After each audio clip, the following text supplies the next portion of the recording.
¿Cómo están, hermanos? Fíjense que a raíz de el tema que el Señor me dio para hoy, me hizo ver que cuando las personas pierden la esperanza, entran en desesperación. ¿Quiénes se han desesperado alguna vez? Y la desesperación debilita. La desesperación nos hace cometer tantos errores, y me llevaba el Señor al caso de Sara, la esposa de Abraham. Ella sabía, había oído, a saber cuántas veces platicaron entre ellos acerca de la promesa que Dios les había dado. Pero cuando pasa el tiempo y dice la palabra que la esperanza que se demora es tormento del corazón, ahí en Proverbios 13 usted lo puede encontrar. Y no cabe duda que ella se atormentó cuando vio que no llegaba la promesa. Y cuando estamos en desesperación cometemos errores que trascienden, hermanos. El error de Sara trascendió hasta el día de hoy, porque habiendo podido esperar, se desesperó. ¿Y qué creó con su desesperación? Un conflicto que no era necesario, ¿verdad? Las cosas tomaron un rumbo diferente al diseño que Dios posiblemente tenía en los cielos. ¿Y cuántas veces nosotros en nuestra desesperación hemos tomado decisiones erróneas, decisiones equivocadas? Por eso es importante que nosotros tengamos siempre esperanza. Amén. Y entonces ese es el tema que vamos a abordar el día de hoy y que vamos a estar estudiando a través de la palabra. Entonces vemos que una cosa que es importante es que la esperanza no es un mero sentimiento. Diga conmigo, la esperanza no es un mero sentimiento. Usted no tiene que sentir, sino que la esperanza es un ancla firme en Dios de que lo que Él dijo lo va a cumplir. Entonces, ¿quiénes creen eso? Lo que Él dijo lo va a cumplir. El problema, siento yo que es el momento en que el enemigo viene a atacarnos, es precisamente cuando nosotros queremos que Dios actúe a nuestro favor, como queremos y cuando queremos, ¿verdad? Y tenemos que tener claro que todo tiene un tiempo. La palabra dice, y miren, cuando se cumplió el tiempo, vino Jesús. ¿Cuánto tiempo de esperar Israel, el Mesías, y lo siguen esperando? Porque no identificaron, no conocieron el tiempo de su visitación. Pero en su desesperación, ¿verdad? Se endureció su corazón. La esperanza nos da fuerza y eso es lo que vamos a ver. Haceme un favor, cámbiame mis lentes, es que estos no me dejan ver. No, son nuevos y no me acostumbro. Ay, Dios.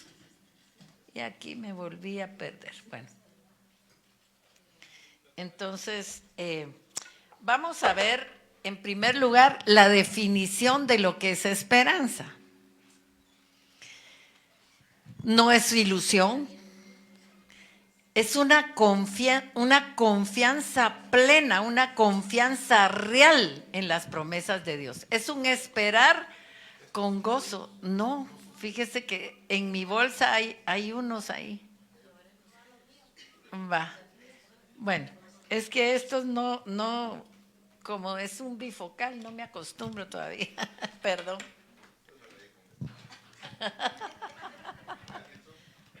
Alguien dejó olvidado unos lentes por ahí que me los están ofreciendo.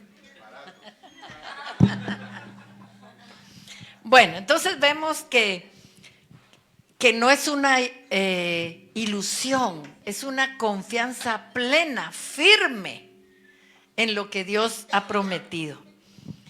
Pero es esperar con alegría, ¿verdad? Algo que todavía no vemos. Porque si lo vemos ya no es esperar, ¿verdad? Entonces, la esperanza nos mantiene firmes. Y el Señor, miren, cuando Pablo habla en el libro de los Efesios, cuando él llegó a entender que su lucha no era contra personas, sino que era contra huestes, principados, y el Señor le había mostrado toda esa jerarquía infernal que se viene contra nosotros, cuando él entendió eso, él habla de que no es nuestra lucha contra carne y sangre, pero dice que después de esto, o sea, después de batallar, después de vencer, estar firme. ¿Por qué? Porque la desesperación nos deja turulatos, ¿verdad? Debilitados, cansados, agotados, sin fuerzas. Entonces, la esperanza es una fuerza que nos mantiene firmes y que va a evitar que el creyente, oiga esto, se pierda en la desesperación. La desesperación es un ataque tan fuerte a nuestra mente y a nuestros sentimientos que lo que el diablo persigue es nuestra destrucción. Mientras que la esperanza es fuerte, ¿verdad? Nos ayuda. Entonces, otro aspecto importante de la esperanza es que la esperanza es el motor que nos va a subir, que nos va a impulsar hacia arriba, hacia donde el espíritu es más fuerte que los sentimientos y que los pensamientos. Muchas veces, yo no sé si a usted le pasa, pero de la nada le vienen pensamientos que lo bajan, que lo enojan, que lo alteran, ¿verdad? Y ese tipo de pensamientos, ¿de dónde usted cree que vienen? Pues vienen del Seol. Cosas que uno, ay no, es que, miren, la culpa, esos dardazos de culpa, solo se van a quitar cuando usted realmente cree que en la cruz del Calvario se pueden lavar todas sus faltas, ¿verdad?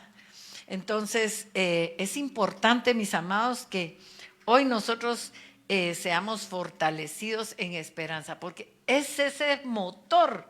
Miren, fíjense que a veces el caos del mundo nos puede llegar a desesperar. O las circunstancias, lo que no se arregla rápido. O que a veces uno mira, Señor, pero mira lo que me están haciendo y tú no haces nada. Pero no sabemos lo que se está tejiendo en los aires. Y recordémonos que todos somos importantes para Dios. El problema es pensar que solo es uno. Solo yo, y tal vez Dios está tratando el corazón de la persona que es en este momento mi piedra en el zapato, ¿verdad? Dios quiere que todos seamos salvos y procedamos ¿a qué? Al arrepentimiento. Entonces, la persona que para nosotros es un conflicto y que quisiéramos que se desapareciera del mapa, es un amado de Dios, ¿verdad?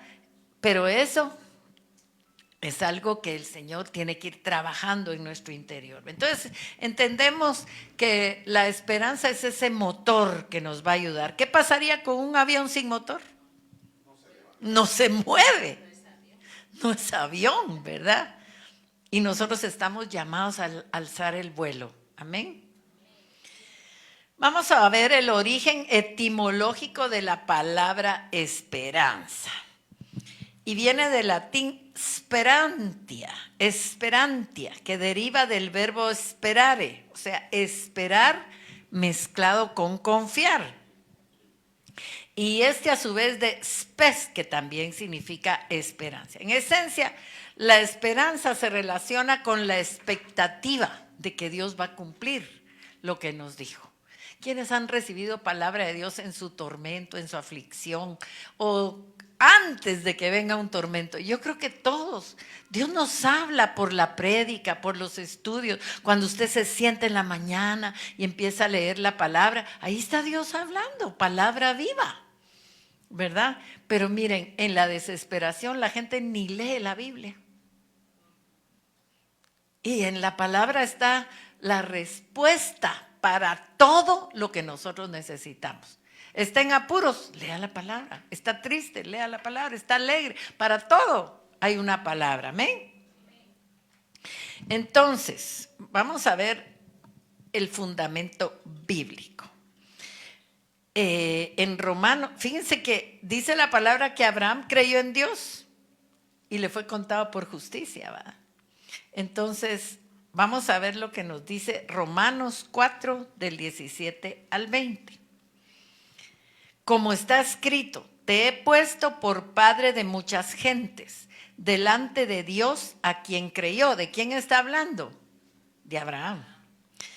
El cual da vida a los muertos y llama las cosas que no son como si fuesen. Mire, ese es Dios. Él creyó en esperanza contra esperanza para llegar a ser padre de muchas gentes, conforme a lo que se le había dicho. Así será tu descendencia. Y no se debilitó en la fe al considerar su cuerpo, que estaba ya como muerto, siendo de casi 100 años, o la esterilidad de la matriz de Sara. Tampoco dudó por incredulidad de la promesa de Dios, sino que se fortaleció en fe, dando gloria a Dios. Mire lo que dice la palabra de él.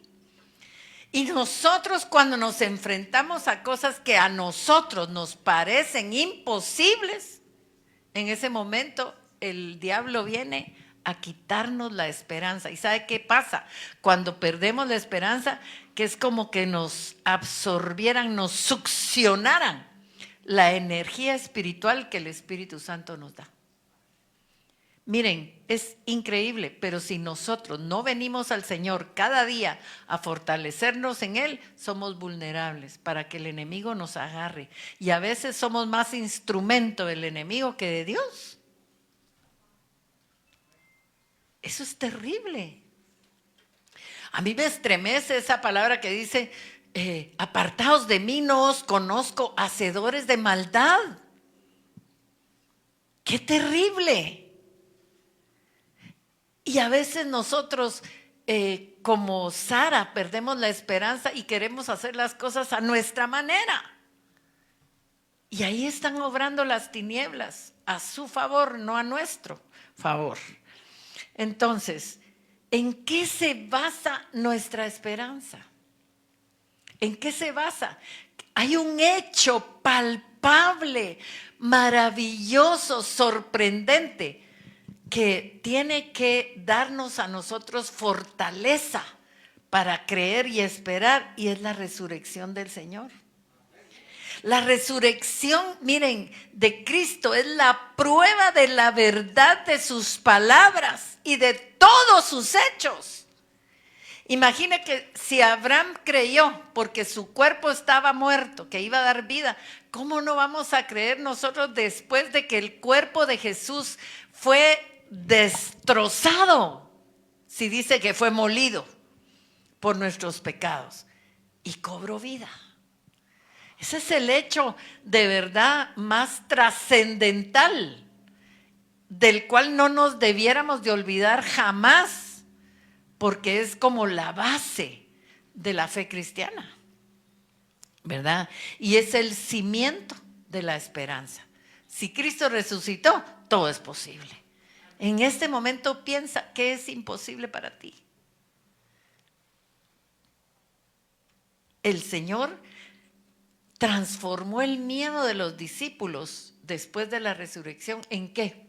En proclamación. Ellos estaban miedosos, ellos estaban temerosos, escondidos. Pero cuando el Señor se les manifiesta y ellos se dan cuenta que la muerte, que es lo más duro que nosotros podemos enfrentar, que fue la consecuencia más terrible del pecado del hombre, y Jesús venció eso, entonces todo es posible. Amén. Ay, pero los veo como, ay, a saber. No, hermanos. Vamos a leer 1 Corintios 15 del 1 al 4. Además os declaro, hermanos, el evangelio que os he predicado, el cual también recibisteis, en el cual también perseveráis. Póngale atención a cada palabra. Por el cual asimismo, si retenéis la palabra que os he predicado, sois salvos, si no creísteis en vano. Porque primeramente os he enseñado lo que asimismo recibí, que Cristo murió por nuestros pecados conforme a las Escrituras, y que fue sepultado y que resucitó al tercer día conforme a las Escrituras. Mire, lo que Pablo recibió, esa es la base, ¿verdad? Si tú te arrepientes, miren, estamos expuestos a cometer errores, ¿sí o no? Pero ¿en qué dimensión cometemos los errores? ¿En la carnalidad o en el espíritu? En la carne cometemos errores, pero cuando el hombre espiritual reacciona y viene a ponerse a cuenta, el acusador ya no tiene que estar. Es que ¿por qué lo dije? ¿Por qué lo hice? ¿Por qué dije? ¿Por qué lo hice? Hermanos, si nosotros entendemos que Cristo murió por nuestros pecados y ese es el evangelio, esa es la buena noticia, tenemos la oportunidad de venir a arrepentirnos, pero no como una lavandería. Usted manda a lavar la pieza y está expuesta a volverse a ensuciar. Usted viene en arrepentimiento deseando nunca más volver a hacer lo que hizo. Si no, no funciona. Si no, solo es, ay, me quiero quitar la culpa, pero después sigo con la misma actitud. Eso no funciona, mis amados. Tiene que haber una actitud de cambio personal. Usted no esté pidiendo que cambie el de a la par. Usted no esté pidiendo que cambie ella, que cambie él. Que cambie usted. Porque cuando usted se muera no va a llegar el de la par. Va a llegar usted. Y qué terrible que el Señor le diga, apártate de mí, hacedor de maldad. Nosotros estamos trabajando todo lo que el Señor está haciendo. No es en función de lo terrenal. ¿Qué le importa a usted una casa, un vestido, un carro? Lo que le debe importar es cómo está para enfrentar la eternidad. El viaje para la eternidad. Y esa es la oportunidad que Dios nos está dando en este tiempo. Algunos, pues tal vez estaremos todavía para la tribulación, otros no. Pero el viaje a la eternidad es una realidad, lo es. Unos antes, otros después, pero ¿cómo estamos? Y la solución ya la dio el Padre, enviando a su Hijo, ¿verdad? Aquí dice, claro, que Cristo murió por nuestros pecados, conforme a las Escrituras. Y fíjense que el Señor permitió que fuera sepultado, para que la gloria de la resurrección fuera más palpable, más evidente, ¿verdad? Hasta tuvieron que pagar los judíos para que no se contara la verdad, porque eso fue una bomba, más que la atómica, ¿verdad? Que trasciende hasta este presente siglo. Vamos a seguir leyendo acá. Pero si se predica de Cristo que resucitó de los muertos, ¿cómo dicen algunos entre vosotros que no hay resurrección de muertos? Porque si no hay resurrección de muertos, tampoco Cristo resucitó. Y si Cristo no resucitó, vana es entonces nuestra predicación. Vana es también vuestra fe. ¿De qué sirve que estemos ahí sentaditos cada domingo si no creemos, verdad? Lo poderoso y lo glorioso que fue la resurrección de Cristo. Entonces, ahí está basada nuestra esperanza. Puede pasar lo que sea en esta tierra, pero yo estoy firme, creyendo que un día veré al Señor cara a cara. ¿Verdad? Amén. Dios es un Dios de esperanza. Mire qué lindo, dice Romanos 15:13. Y el Dios de la esperanza. O sea, Él espera que todo va a llegar. El Dios de la esperanza os llene de todo gozo y paz en él creer, para que abundéis en esperanza por el poder del Espíritu Santo. Entonces, ¿quién nos hace abundar en esperanza? Dios. Y vuelvo con la desesperación, porque el Señor me decía que cuando una bendición llega a nuestra vida, el diablo quiere que nos desesperemos. Cuando algo va a ser una bendición para nosotros, el diablo quiere que nos desesperemos y que cometamos errores. Mire, si usted está siendo desesperado en su matrimonio, en su trabajo, pídale al Señor revelación. ¿Por qué estás permitiendo esto en mi vida? ¿Verdad? Porque a lo mejor el enemigo le quiere robar la bendición a través de la desesperación. Y la desesperación, tarde o temprano, nos va a visitar. porque en algún momento nuestra carne es vulnerable, ¿verdad? Y se va a sentir desesperado, pero tenemos que pedir esa fortaleza en el Padre para poder abundar en esperanza por el poder del Espíritu de Dios. Yo sé que cuando Dios da un tema es porque Él quiere ministrar esa área, ¿verdad? Y en algún momento alguien se ha desesperado, tal vez por malos tratos o por qué sé yo, ¿verdad? O porque no llega lo que estamos esperando. Fíjense que en realidad los retos de la vida llegan, porque llegan, ¿verdad? Y si vivimos suficientes años, pues cada uno de nosotros eventualmente va a encontrar un cierto nivel de adversidad. Los niños tienen sus adversidades, pero a medida que vamos creciendo los retos son mayores, ¿verdad? Y van a llegar. A veces una salud enfermiza puede ser un reto, ¿verdad? Pérdidas económicas, tristeza o alguna circunstancia difícil. Mire, cuando los discípulos venían de experimentar un gran milagro, porque imagínense lo que es saber que uno solo tiene 5 panes, ¿verdad? Y que se empiezan a multiplicar y uno verlo. Eso ha sido grandioso, glorioso, ¿verdad? Dar y dar y dar y no se acaba y no se acaba. Y como la olla de Mosh. No se les olvida esa mi olla de Mosh. Ya no hallaba yo a quién regalarle. Al final el guardián del lugar se quedó con el Mosh. Es que era una exageración de Mosh. Pues volviendo a los discípulos, acababan de ver eso. Pero el Señor quería enfrentarlos a una adversidad. Y dice que les dijo, váyanse al otro lado, yo me voy a quedar aquí orando. Y se fueron. Y aquellos empezaron a remar. Y si usted lee todo el pasaje, se va a dar cuenta que más o menos tipo 6 de la tarde comenzaron ellos, se subieron al barco, a la lancha, no sé qué sería, ¿va? Digamos que barco, como el que está ahí en la imagen. Y empezaron a remar, ¿verdad? Pero fíjese que a mí me encanta leer el pasaje, porque mire cómo dice. Y al venir la noche, la barca estaba en medio del mar. ¿Qué quiere decir eso? Que cuando ellos se subieron, no era de noche. Y él solo en tierra. ¿Quién? Jesús, ¿verdad? Y viéndoles remar con gran fatiga. Dice que ya estaba, ¿dónde estaba la barca? En medio del mar. Y el Señor se había quedado orando, pero los estaba viendo. ¿Cómo los estaba viendo? En el Espíritu. Él los estaba viendo, él sabía que les iba a venir una adversidad. Usted no se crea que es el único que ha tenido que enfrentar adversidades. Dice, y viéndole remar con gran fatiga, porque el viento les era contrario. ¿Cuándo tenemos adversidades? Cuando el viento nos es contrario. ¿Quiénes se mueven en el viento? Los espíritus de las tinieblas, las potestades, los principados, ¿verdad? En el viento y en el agua. Porque allá debe haber estado Leviatán en todo su esplendor, moviéndose, ¿verdad? Y diría, hoy sí los voy a fastidiar. Pero mire qué increíble, porque el viento les era contrario cerca de la 4ª vigilia de la noche.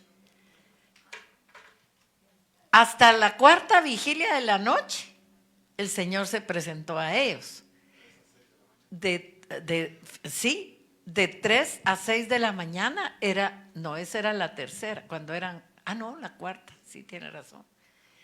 Entonces, imagínense lo que habrán pensado en su corazón, o el diablo haya querido que pensaran. ¡Hala! Dios no nos ayuda, estamos remando, estamos cansados. El Señor los está viendo y ahí van fatigados. ¿Alguna vez alguien ha intentado remar? Nosotros una vez, fíjense, con Guayito y la Pati, y en ese entonces no voy a decir con quién iba la Pati, yo no la quiero quemar, pero yo iba con Guayito. Los 4 nos fuimos a Matitlán y tomamos una lancha y vamos a remar y empezamos a dar vueltas así. Qué cosa tan difícil, mira tan fácil, ¿verdad? Que todos van. Y a veces uno mira escenas que van una mujer remando remando solita. Ay, Dios mío, cosa más horrible. No pudimos. Al final mejor regresamos como se pudo a la orilla porque nos dio miedo adentrarnos más. Es durísimo.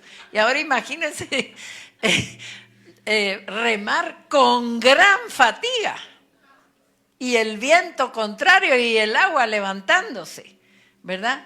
Pero ¿a qué voy con esto? Que Dios no siempre llega al inicio de los problemas. A veces pasa y pasa el tiempo y pasa el tiempo. ¿Y sabe qué nos demuestra ese tiempo a nosotros? Porque Dios ya sabe lo que hay en nuestro corazón. Eso. Empezamos a ver lo que realmente hay. Porque en la reacción se da uno cuenta de la basura que todavía tiene adentro, ¿verdad? En la gran fatiga hay gente que hasta malas palabras empieza a decir. Ajá. En el viento contrario, ¿verdad? Hay gente que dice, ay, me hizo sacar la mala palabra. Es que ahí está todavía. Hay basura en su corazón. Y el Señor se lo está mostrando a usted para que trabaje en eso. Para que se limpie. Para que hayan cambios. Porque vamos a llegar a estar cara a cara con Jesús. Amén. Bueno. Entonces, ¿estamos claros que los retos de la vida llegan? Ahora, ¿cómo los vamos a enfrentar? En la carne. Nos va a devorar. Hoy el Señor dijo algo así, ¿verdad? En la carne vamos a ser presas del enemigo. Entonces, en esos momentos puede parecernos que nuestras vidas, mire, han quedado atrapadas en una tormenta violenta. En el momento de la crisis creemos que estamos atrapados, ¿verdad? Como los discípulos. Ellos se sentían atrapados. Pero hay una cosa tan linda y es que el Señor dice que vino a ellos andando sobre el mar y quería ¿qué? ¿Qué quería el Señor? Ahí lo dice, léanlo. Él se quería adelantar. Porque llega un punto en que el Señor sabe que no podríamos resistir. Y Él nos va a dar una prueba mayor de la que podamos resistir. Entonces Él sabía que en algún punto ellos podían fallar y se les quería adelantar, ¿verdad? Ese es un pasaje que nos ilustra las situaciones que a veces nos tocan vivir. Y ¿sabe una cosa? Los cristianos somos el blanco del enemigo. Él trabaja para destruirnos. Si dice, Jesús lo dijo, Él ha venido para robar, matar y destruir. Y yo creo que lo peor que Él puede hacer es destruir. Porque si nos mata, pues allá nos vamos con el Señor. Pero destruirnos es llevarnos al Seol, a un destino que no es el que Dios quiere para nosotros, ¿verdad? Entonces, así como Jesús veía a sus discípulos remar con gran fatiga, y se les adelanta caminando, así está el Señor viniendo a tu vida hoy, ¿verdad? Porque quiere cambiar cosas en ti y en mí. Quiere mejorarnos cada día, vez tras vez, ¿verdad? Y ahí es cuando estamos en necesidad, es cuando necesitamos la fuerza de la esperanza. No, Dios dijo, Dios va a cumplir. Amén. Vamos a leer Hebreos 6, 18 y 19. Para que por dos cosas inmutables, en las cuales es imposible que Dios mienta, tengamos un, ¿qué dice? Fortísimo consuelo, los que hemos acudido para asirnos de ¿qué? De la esperanza puesta delante de nosotros, la cual tenemos como segura y firme ancla del alma y que penetra hasta dentro del velo. Entonces, el autor de Hebreos habla de asirnos de la esperanza puesta delante de nosotros, la cual tenemos como segura y firme. ¿Pero firme qué? Un ancla del alma. Si usted se pone a pensar, el ancla es un objeto que sirve para estabilizar un barco. Pero entonces tiene que ser fuerte y tiene que tener cierta estrategia de de anclado, valga la redundancia, para que el barco esté seguro. Y aquí se está refiriendo el autor de Hebreos a que la esperanza es el ancla del alma. Entonces, ¿qué hace la esperanza en los momentos de tribulación? Mantener firme el alma. Porque el alma pues, es vulnerable. Y por eso habla del hombre de doble ánimo. Ese es el que no está firme. ¿Verdad? El que hoy piensa una cosa, hoy piensa otra. Aquí no me gusta, me voy para allá. No, allá tampoco, me voy para acá. Ese es un hombre de doble ánimo. ¿Por qué? Porque su alma está vulnerada. Ahí el enemigo logró mover, estremecer, sacudir, ¿verdad? Y la esperanza es como esa ancla. Y dice, claro, del alma, ¿verdad? Entonces, fíjense que una ancla buena utiliza una combinación de técnica y forma para resistir todas las fuerzas del agua. Usted ha visto cómo se mueve el agua. A veces está todo tranquilo, pero de repente viene el aire y agita el agua y aquello es terrible, ¿verdad? Entonces se necesita esa estrategia que el Señor va a dar para mantenernos firmes. Entonces, ¿necesitamos esperanza? Sí la necesitamos. ¿Por qué? Porque las cosas pueden parecer desesperanzadoras. Uy, qué difícil, ¿verdad? A veces las situaciones del país nos hacen perder la esperanza. Por eso tenemos que estar afirmados no en lo que está pasando alrededor, sino lo que Dios ha dicho que va a pasar. Amén. Hoy anda ahí la noticia en redes que van a suspender clases, que ya mataron policías, que la cosa está terrible en ciertas cárceles, creo que es ya están. Bueno, pero son situaciones que se dan, que la gente, ¿y ahora qué va a pasar? Ay no, aquí este país siempre va para peor.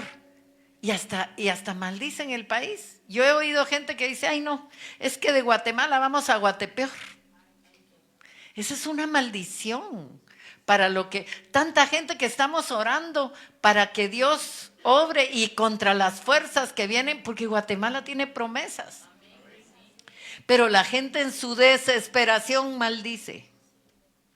Hay que tener cuidado. En su desesperación hace declaraciones, que es lo que el diablo quiere, de que nunca se va a cumplir lo que Dios ha dicho. Ay no, yo ya perdí la esperanza. Que Dios haga lo que quiera. Eso es una blasfemia. Pero si usted mantiene la esperanza, esa es ancla. ¿Verdad? Que lo va a mantener firme aunque las cosas estén cayendo alrededor, ¿verdad? Entonces, necesitamos esperanza. Pero no solo hoy, todo el tiempo, porque no sabemos lo que viene. Amén. Mire lo que dice Romanos 8, 24 y 25. Porque en esperanza fuimos salvos. ¿Usted había meditado alguna vez en esta palabra? ¿O no medita en la palabra? Eso es grave. Porque en esperanza fuimos salvos. Pero la esperanza que se ve no es esperanza. Porque lo que alguno ve, hay que esperarlo. Pero si esperamos lo que no vemos, con paciencia lo aguardamos. ¿Y quién lo dice? Pablo, que sufrió adversidades a más no poder. Entonces, estos versos también se hallan entre dos escrituras familiares. Vamos a ver los versos 18 y 28. Pues tengo por cierto que las aflicciones del tiempo presente, piense en sus aflicciones del tiempo presente, no son comparables con la gloria venidera que en nosotros ha de manifestarse. ¿Qué estás viviendo actualmente? Que no es comparable con lo que Dios te tiene preparado. Eso es lo que está diciendo aquí. Entonces, el verso 28 dice, y sabemos que a los que aman a Dios, todas las cosas les ayudan a bien, esto es, a los que conforme a su propósito son llamados. Todos tenemos un propósito en la vida, Y todos tenemos que creer que Dios cumplirá su propósito en nosotros. ¿Y cuál será el propósito de Dios? ¿Será malo? No, dice que su voluntad, ¿cómo es? Buena, agradable y perfecta. Amén. Entonces, en el verso 18, el autor ahí de Romanos, Pablo, ¿verdad? Reconoce que la vida incluye el sufrimiento. Y la gente no quiere sufrir, no se quiere negar esto a sí misma. ¿Y Jesús qué dijo? ¿Qué tenemos que hacer los que querramos ser dignos de Él? No, Él dijo algo, tomar su cruz. ¿Y qué es la cruz? Negarse a sí mismo. Es que el problema lo causamos cuando solo queremos que se haga nuestra voluntad. Lo causamos a los demás y nos lo causamos a nosotros mismos.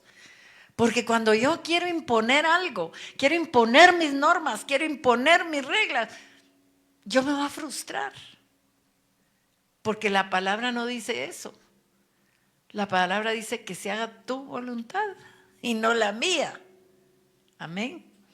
Pero traemos cosas. Estamos a veces imitando a nuestra mamá, a nuestro papá y todo lo que aprendimos que no lo hemos sacado de adentro. ¿Todavía puedes decir amén?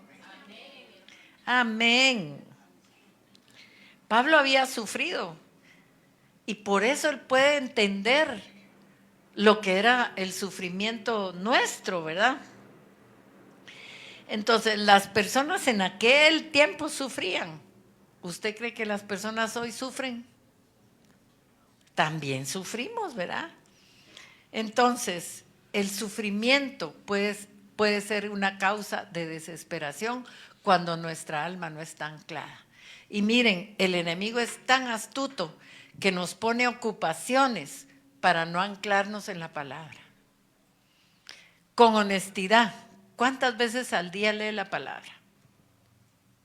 Piénselo, no levante la mano porque si usted no la lee nos vamos a sorprender todos. Nos vamos a asustar. Pero si usted se ha desesperado, créame que es porque no medita en la palabra. Ay, es que tengo mucho que hacer. Ay, que tengo que servir desayuno. Levántese antes del desayuno. No desayune, ayune. Entonces, el Evangelio nos ofrece esperanza. Ahora, ¿de dónde nace la desesperación? La desesperación se centra en el hombre, no en el varón, en el hombre en general. Es un resultado de reconocer nuestra propia impotencia y creer que Dios no puede hacer las cosas. ¿Usted cree que Dios es capaz de cambiarlo a usted? Puede ser que las circunstancias a su alrededor nunca cambien, pero si usted cambia, olvídese, ¿verdad? Ya con eso ya estuvo todo. Entonces, cuando nosotros tengamos la tentación de estar desesperados, desalentados, pensemos que estamos comparando a Dios con nuestra propia impotencia, ¿verdad? Por ese motivo, el verso 18 de lo que acabamos de leer dice: los sufrimientos de esta era presente no son comparables con la gloria venidera. O sea, va a haber adversidad, va a haber problemas, va a haber tristeza, va a haber cosas que nos caen mal. Pero pensemos que también le estamos cayendo nosotros a Dios, ¿verdad? Pero algo maravilloso es que la gloria nos espera, fíjense. Eso es lo que dice la palabra. Y no es comparable a lo que estamos viviendo. O sea que lo que vamos a ir a disfrutar si nos mantenemos firmes es inimaginable, ¿verdad? Dice el Salmo 35, por la noche, dice, durará el lloro y a la mañana vendrá la alegría. O sea, pensemos que lo que estamos viviendo es pasajero y tiene un propósito. Amén. Fíjense que, bueno, todos hemos leído el libro de Job o hemos oído, ¿verdad? Y todo lo que le pasó a ese hombre es impresionante. A veces uno dice, pero ¿por qué le pasó tanta cosa horrible? Pero Vamos a ver un pasaje del libro de Job, en Job 19. Y mire qué belleza, qué revelación tuvo él. Dice, yo sé que mi Redentor vive. Él ya sabía que necesitaba un Redentor. ¿Quién le pudo haber revelado eso? Y dicen que el libro de Job es el más antiguo de la Biblia. Imagínense en qué edad, pero como el Señor es Señor de las edades y de los tiempos, Él se reveló a ese varón. Porque Él dice, yo sé que mi Redentor vive. Tú sabes que tu Redentor vive. Y entonces, ¿por qué te has desesperado? ¿Por qué has caído ante el tentador? ¿Verdad? Dice, y al fin se levantará sobre el polvo. Mire cómo le fue a él revelar la resurrección. Y después de deshecha está mi piel, en mi carne he de ver a Dios, al cual veré por mí mismo, y mis ojos lo verán y no otro, aunque mi corazón desfallece dentro de mí. Va a haber momentos en que sentimos desfallecer, pero ahí está Dios. Jesús se les quería adelantar a los discípulos para que no cayeran en desesperación. Qué tremenda esperanza la de Job. ¿Cómo le pudo haber sido revelar la resurrección? Y que necesitamos un Redentor. Y Él lo vivió antes, pero nosotros lo estamos viviendo porque estamos viviendo en la época de la gracia. Nuestro Redentor vive, mis amados. Y en el libro de Santiago se nos dice que consideremos que la paciencia de Job. Así dice. No tengo la cita, pero así dice. En el libro de Santiago, que consideremos la paciencia de Job. Entonces, podemos considerar algunas palabras y preguntarnos si Job en sus preguntas demostraba impaciencia. Hay que leer el libro de Job, mis hermanos. Pero fíjense que si usted se da cuenta, Job estaba conversando con Dios. Él tenía un diálogo con el Señor, ¿verdad?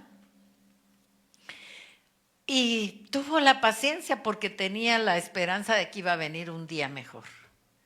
Y eso es lo que el Señor quiere hacer con nosotros, darnos esa esperanza de que va a venir un día mejor.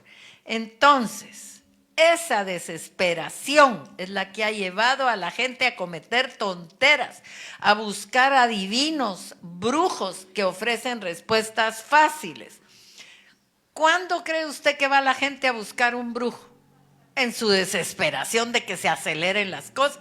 ¿Y qué es lo que el diablo ofrece a través de los brujos? Yo le traigo al amado en 24 horas.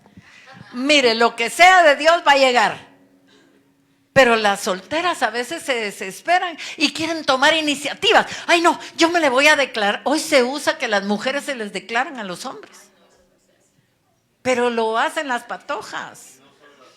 Y no solo las solteras, dice Julito, también las casadas. Eso está peor todavía. Y no solo las jóvenes, ¿verdad?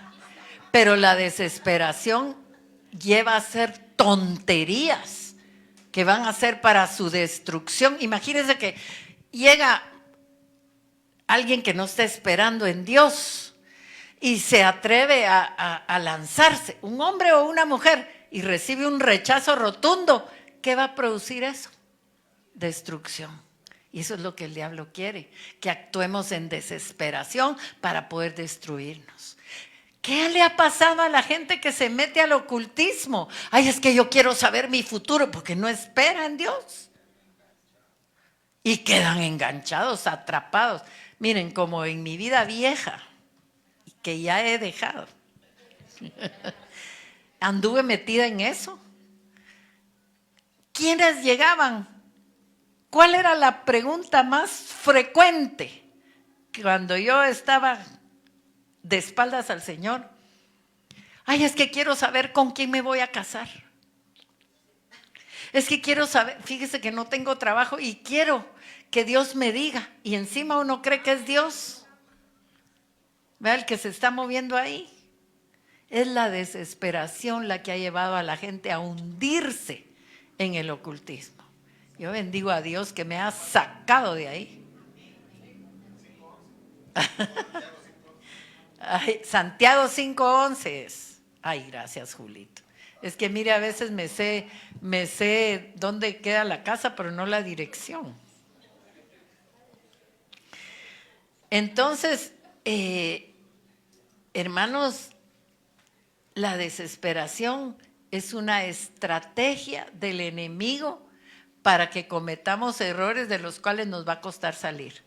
La gente por desesperación ha caído con esos prestamistas colombianos que después les andan poniendo la pistola si no les pagan, ¿sí o no?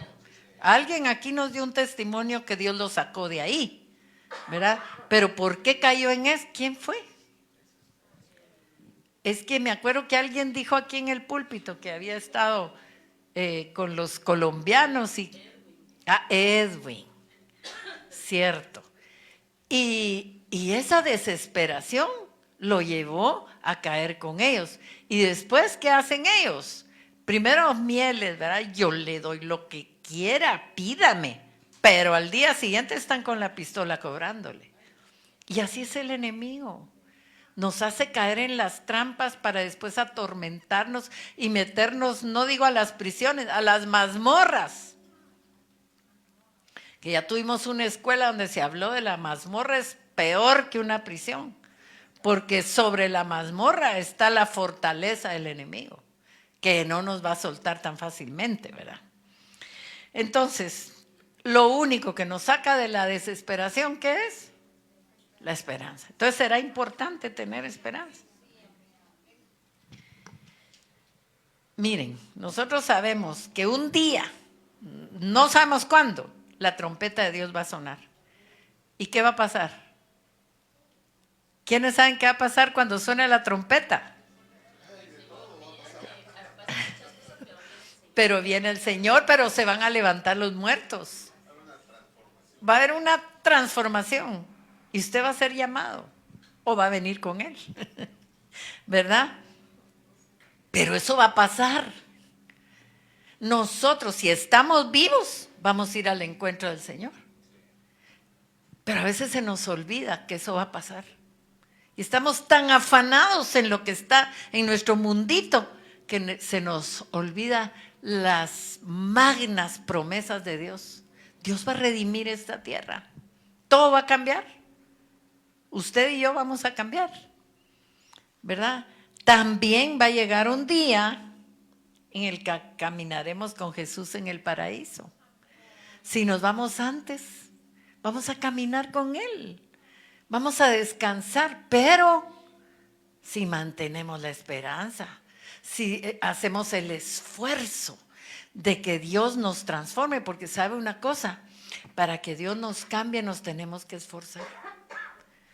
No todo llega en automático. Ya recibí a Cristo, ya todo cambió en mí. Usted tiene que trabajar. El Señor ya lo hizo todo, consumado es. Pero usted tiene que buscar. Hay que hacer cola en el banco para cobrar un cheque. Y a veces la cola puede salir hasta la calle. Yo miraba antes que se usaba que pagaban con cheque. Yo no llegaba al banco cuando era fin de mes porque la cola salía hasta la calle. Pero toca.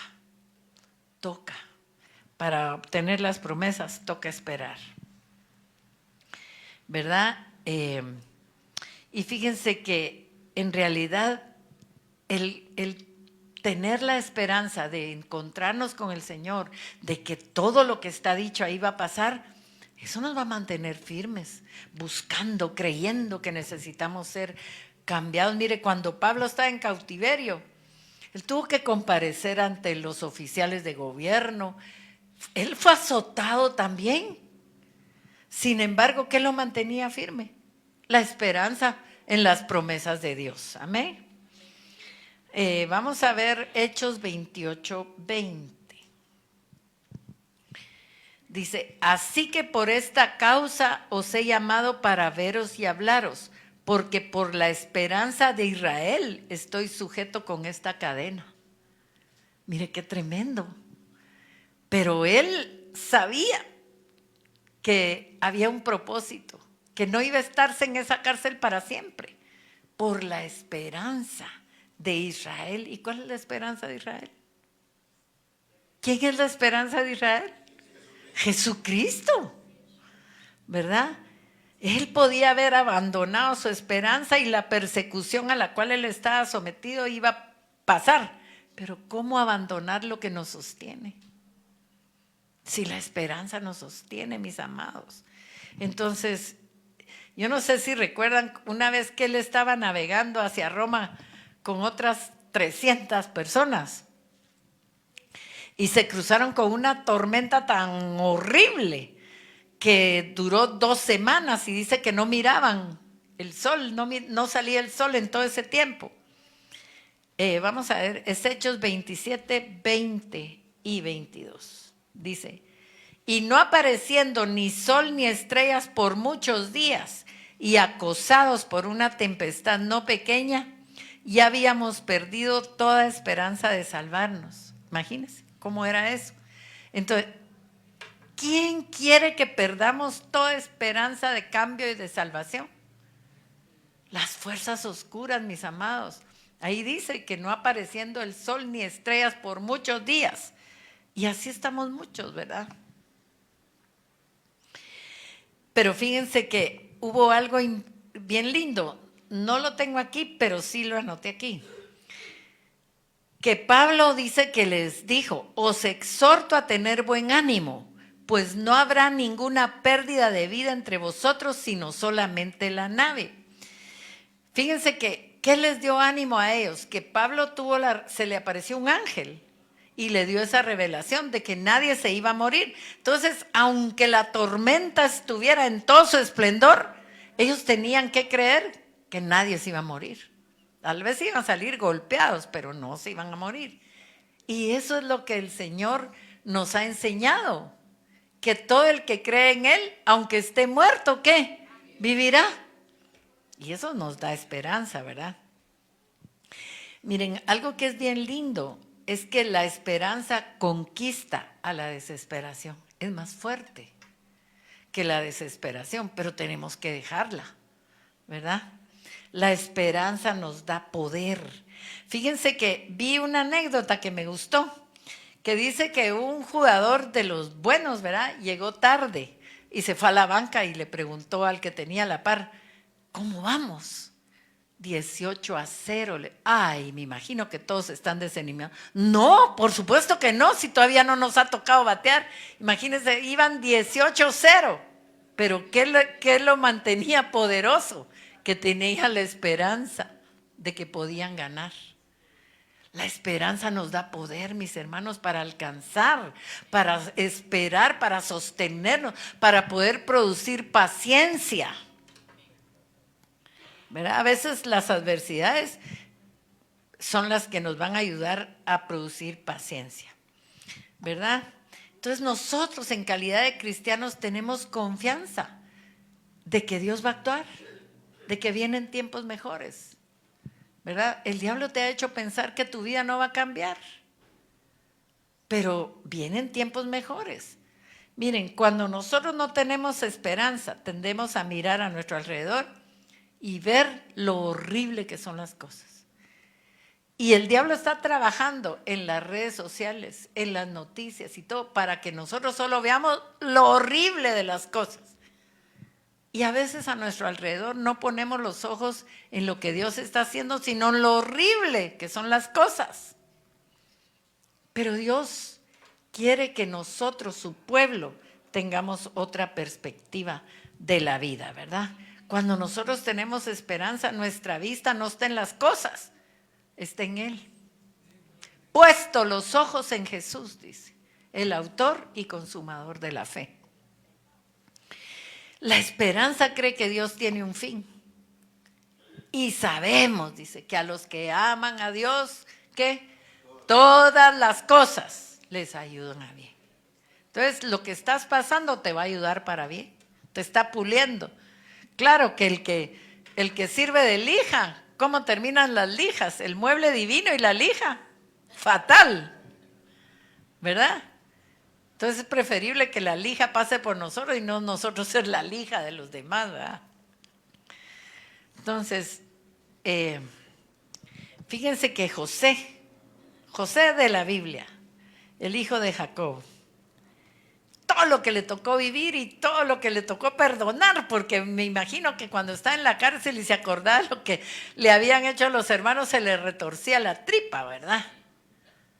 Pero tuvo que pasar un proceso largo para llegar a pensar, mire lo que dice, es que me encanta. Vosotros pensasteis mal contra mí, mas Dios lo encaminó a bien, para hacer lo que vemos hoy, para mantener en vida a mucho pueblo.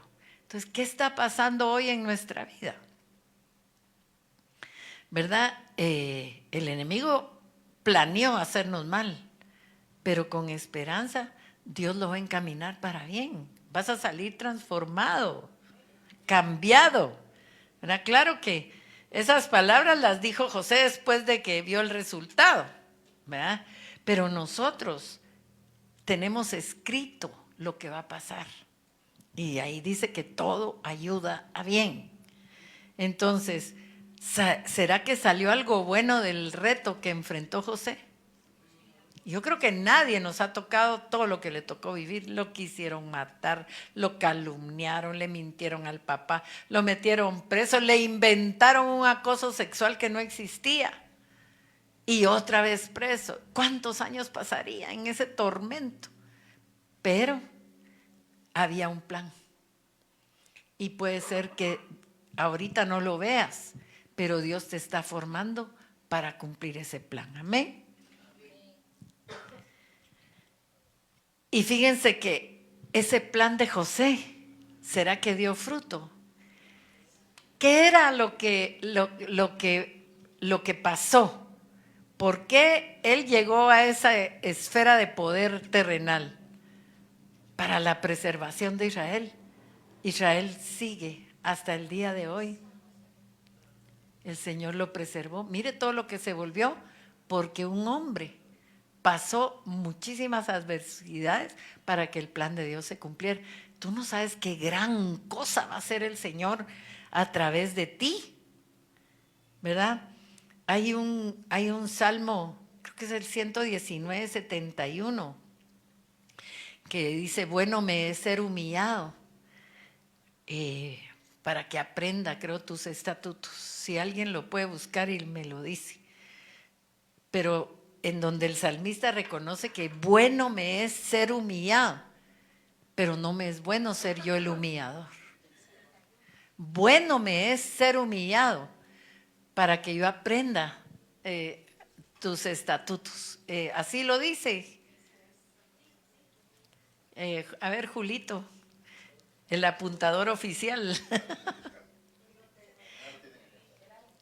Salmo 119. Si no estoy mal, 71. Bueno me es haber sido humillado, ¿verdad? Para que aprenda tus estatutos. Entonces, fíjense, si nosotros no hubiéramos estado en aflicción, algún día, ¿será que hubiéramos buscado a Dios? Entonces, bueno nos fue haber sido afligidos, ¿verdad? Porque en la aflicción buscamos al Señor. Y no sabemos los motivos de los retos que enfrentamos, ¿verdad? Pero bueno nos fue ser afligido para acercarnos más a Dios. Entonces, la esperanza es algo que nos va a sostener, pero pacientemente. Y vieran que el fruto de la paciencia es tan apreciado por el Señor porque no todos lo tenemos, ¿verdad? ¿Y cómo se forma el fruto de la paciencia? Con la esperanza. La desesperación lo bota. No ha tenido frutos que se caen con el viento y que ya no los puede usted disfrutar. La desesperación bota el fruto de la paciencia. Es un abortivo de frutos. Entonces, en la palabra de Dios nosotros vemos que todas las palabras que se hablaron, que profetizaron sobre el Mesías, se cumplieron a cabalidad. A cabalidad, totalmente. Ahora mire esta promesa. ¿Será que si esta es promesa, también se va a cumplir? ¿Y qué dice? Léanla todos. Conforme a sus riquezas en gloria en Cristo Jesús. ¿Qué te está faltando? ¿Paz? ¿Dinero? ¿Qué te está faltando? Esta es una promesa de Dios. Él va a suplir todo, absolutamente todo lo que nos falta. ¿Y conforme a qué? A sus riquezas en gloria. Es que pensamos en riquezas solo dinero. Pero es algo mucho más grande que el dinero. Si Dios puede suplirnos dinero de la forma que menos nos imaginamos, el diablo también lo puede hacer. Pero hay cosas que solo Dios nos puede dar y que Él está dispuesto a darnos. Amén. ¿Usted cree que Dios lo ama? Entonces, para ir terminando, ¿cuál es el peligro de la desesperanza? Ya vimos varios. Vivir a la deriva. No sé a dónde voy. No sé qué me espera. ¿Qué irá a pasar? ¿Qué me va a pasar ahora? ¿Qué reto voy a enfrentar? Usted va a la deriva. No tiene una ruta segura porque el diablo ya lo desesperó. Y vivir en amargura, ese es el peligro más grande de la desesperación. Ahora, ¿cómo mantener la esperanza? Y con esto vamos a terminar. En primer lugar, arraigarse en la palabra de Dios. Tenemos que leer la Biblia porque cuando el corazón está roto, la Biblia restaura la esperanza, ¿verdad? Luego, mantener nuestra relación con Dios. Si usted no ora, no piense que va a estar cambiando, porque es como que desconecta. Una cosa desconectada, un foco desconectado. El foco tiene el potencial, pero ¿qué necesita para brillar? Estar conectado. Yo no puedo comprender que alguien diga que es cristiano y no ore diario. Es que no puede ser. Por ahí esa es una estrategia del enemigo, mantenerte desconectado para poderte zarandear. Una cosa conectada no es tan fácil de empujar, pero si está desconectado, de una patada, vuela por allá, ¿verdad? Y mirar más allá de lo inmediato. ¿En qué tenemos que tener la vista puesta? En Jesús, en lo que viene, en lo que Él ha dicho, ¿verdad? En que nos vamos a reunir con Jesús, vamos a estar reunidos con Jesús y la eternidad, hermanos. Entonces, en conclusión, la esperanza cristiana es una certeza viva, un regalo que Dios nos da para enfrentar el presente con optimismo, con confianza, sin perder el gozo. Amén. Entonces, ¿quiénes quieren ser fortalecidos en esperanza? Porque miren, definitivamente lo que nos ha debilitado es la desesperación. Entonces vamos a orar. Primero, siento en mi espíritu que le pida perdón al Señor si ha tenido actos de desesperación. Para que el enemigo no tenga un punto de contacto de donde se va a agarrar para estarlo acusando. Amén. Pongámonos a cuentas delante de Dios por las cosas que hemos hecho bajo un efecto de desesperación. Por las puertas que hemos abierto, ¿verdad?